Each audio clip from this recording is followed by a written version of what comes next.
Өлкө аймагында мезгил менен жамгыр жаап, аба ырайы туруксуз болот. Кытай Кыргызстанга кайра кайтарымсыз негизде 450 миллион юань бөлөт. Ошто 1 жашка чейинки бөлөттөр арасында сынак өттү. Эми ушул жана башка кабарлар менен таанышып алыңыздар. Студияда Гүлжан Турмамбетова, саламатсыздарбы?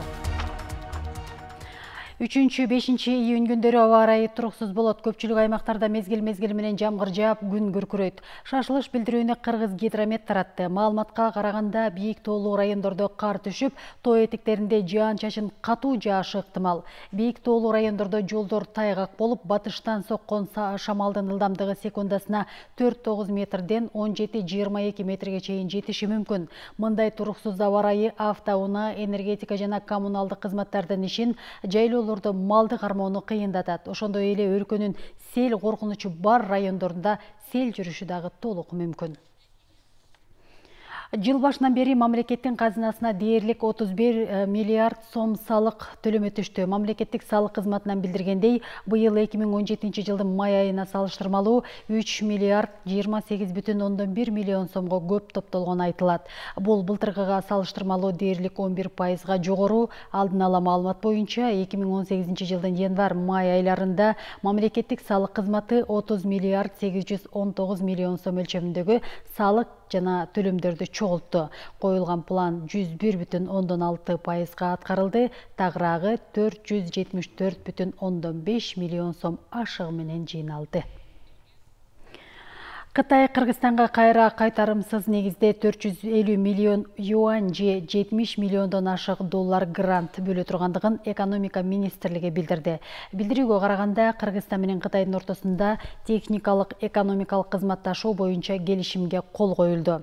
Анын алкагында 350 миллион юаньга Бишкек шаарындагы жолдор оңдолот. Мындан тышкары Кумдөбө, Мынакелди жана Бурана шаарчаларындагы археологиялык эстеликтерди изилдөө боюнча дагы кызматташуу жүрөт. Бул багытка 100 миллион юань бөлүнөт. Келишимге экономика министри Олег Панкратов менен Кытайдын Кыргызстандагы элчиси Сяо Цинхуа кол койду. Бишкектеги Ахунбаев көчөсүнүн бир бөлүгү 2-июндан тарта оңдоо үчүн жабылгандыгын Борбор калаанын мэриясынан билдиришти. Оңдоо иштери Ахунбаев көчөсүнүн Бакаев менен Тыналиев көчөсүнө чейинки бөлүгүндө жүрүп, 1-августка чейин созулат. Мындан улам айрым кичи автобустардын каттамы өзгөрөт.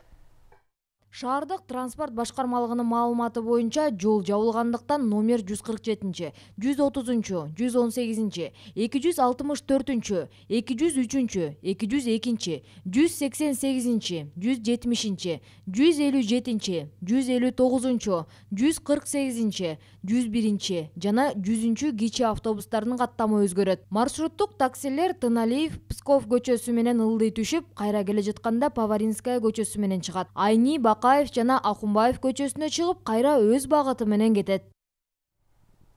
Талас шаарындагы айрым ички көчөлөр асфальтталып жатат. Белгилей кетсек, 2016 жылдан баштап Талас шаарында 50 жылдан бери жаңыртылбаган суу канализациялары атайын ири долбоор менен жаңыртылып баштаган. Долбоор менен Талас шаарынын 23 000 метрден ашуун суу түйүнү жана 7500 метрге жакын канализация түйүнү курулуп өтүүдө. Ушул эле долбоордун алкагында жаңы курулган суу түтүктөрү өткөн жолдор кайра калыбына келтирилмек. Бул багытта быйыл Сатаев, Манас, Отурбай, Турдалиев көчөлөрүндө асфальт төшөлүүдө. Долбоордун жалпы баасы түтүктөрдү орнотуу, жолдорду калыбына келтирүү менен бирге 2 миллион 600 миң еврону түзөт. Талас шаары боюнча 15 чакырымдан ашык жолго асфальт төшөө пландалган. Казып, суу түтүктөрүн орноткондон кийин бузулган асфальттардын үстүнүн баары бизге суранычты да. Анткени мунун ген подрядчиги польшалык Века деген фирма. Ошолор. Анан берге биздин өзүбүздүн таластык Победа дегенде булар субподрядчик алышкан да. Анан аларда тиешелүү техника асфальты жок болгондуктан бизге ошо субпочта кайрылды. Бузулган асфальттардын баарынын үстүн кайра толуктап жасап берүү жөнүндө. Катар мамлекетиндеги Кыргызстандын толук ыйгарым укуктуу элчиси Нуран Ниязалиев Катардын туризм башкармалыгынын төрагасы Хасан Аль Ибрагим менен жолугушуп, эки өлкө ортосундагы туризм байланышын жакшыртуу маселесин талкуулады. Ниязалиев анда Кыргызстанда өтө турган дүйнөлүк көчмөндөр оюндары, анын маани мазмуну, тарыхы тууралуу кеңири айтып берип, Катардын туризм башкармалыгынын өкүлдөрүн көчмөндөр ааламы деп аталган этнофестивалга келип кетүүгө чакырды. Мындан тышкары Кыргызстандагы туризмдин мүмкүнчүлүктөрү тууралуу кеңири айтып берип, 2014-жылы эки өлкө ортосунда кол коюлган туризм тармагында кызматташуу меморандумуна ылайык алаканы чыңдоону сунуштады. Туризм тармагында тажрыйба алмашып кызматташуу эки өлкөгө тең пайда алып келерин айткан элчи, Катарга барууну каалаган кыргызстандыктардын жарандары үчүн дагы виза режимин жөнөкөйлөтүүнү өтүнгөн сунуш берди. Каракол шаарына караштуу географ, саякатчы Николай Пржевальскийдин музейи толук оңдоп түзөөдөн өткөрүлүп, быйылкы жайкы эс алуу убагына карата даяр болду. Музей кызматкерлеринин билдирүүсүндө оңдоп түзөө иштери орусиялык ири ишкананын эсебинен 6 миллион 707 миң рубльга ремонттон өткөн. Эске сала кетсек, музей мындан 60 жыл илгери ачылып, акыркы 30 жылдан бери толук оңдон түзөөдөн өткөрүлөк болчу. Музейдин ички электр жабдыктары, жылуутуу системасы толук жаңыланып, өрткө каршы жабдуулар орнотулду. Мындан тышкары имараттын желдетүү системасы калыбына келди. Музейде саякатчынын жеке буюмдары, географиялык коомдун документтери, иш кагаздары жана башка өтө баалуу экспонаттар орун алып, бир жыл ичинде 30 миңден ашык туристтер келип кетет. Туристтик сезонго биз даярбыз. Эл азыр келип кетсе дагы биздин кичине мындай жүзүбүз жарык болуп ишке киришип атабыз. Мына келип атышат. Айрыкча мурун келип кеткен гиддер, экскурсоводдор абдан ыраазы болуп атат. Эл аралык балдарды коргоонун күнүн утурлай Оштогу Исхак Разаков атындагы сейил багында 1 жашка чейинки бөбөктөр арасында сынак уюштурулду. Анда бөбөктөргө 5 метр аралыкты өз алдынча жүргүлөп өтүү талабы коюлду. Ачыгасынын алдында өткөрүлгөн бөбөктөрдүн сынагына шаардагы 100дөй наристе катышты. Шамдагай бөбөктөргө таттуулар, оюнчуктар белекке берилди. Мындай саамалык Ошто алгачкы ирет уюштурулду. Нокен районунда 110 орундуу жаңы бүткөрүлгөн бала бакчанын ачылуу аземи болуп, балдарга майрамда белек болду.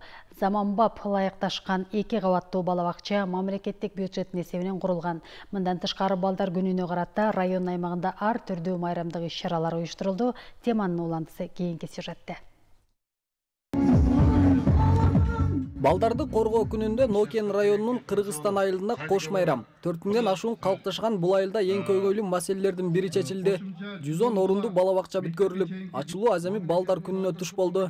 Буга республикалык бюджеттен 28 миллион сом жумшалган.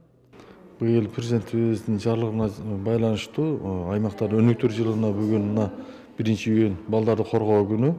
Ошого жараша мына бул айылга мына жашнакай биздин 110 орундук бала бакчанына бүгүн ачылыш азем болду.